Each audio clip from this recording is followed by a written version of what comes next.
ఎవరికైనా ఏదైనా శుభం కలిగితే ఆ శుభానికి కారణం ఎవరు అంటే శంకరుడే.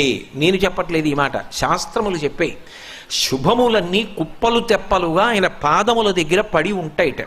ఆయన అనుగ్రహించాడు అనుకోండి, ఓసారి ఇలా అంటాడు అంటే అది ఎగిరి వెళ్ళి ఇంటికి తోరణంగా పట్టుకుంటాడు. అందుకే ఒక గడుసు కవి ఒక మాట అన్నాడు, నేను ఓ పువ్వు పట్టుకొచ్చి మీ పాదాల మీద వేశాను అనుకోండి, నేను వేసినది ఇది పువ్వు, మీ పాదముల మీద ఉన్నది ఇది పువ్వు.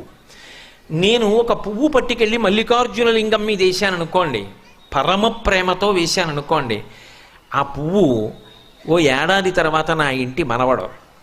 నేను ప్రేమతో వేసిన పువ్వు 2 ఏళ్ల తర్వాత నా ఇంట్లో మనవరాలు. నేను ప్రేమతో వేసిన పువ్వు నేను కట్టుకునే ఒక ఇల్లు. నేను వేసిన పువ్వు నాలో కలిగేటటువంటి భక్తి. నేను వేసిన పువ్వు ఏ వయస్సులో నాకు రావాలో ఆ వయసు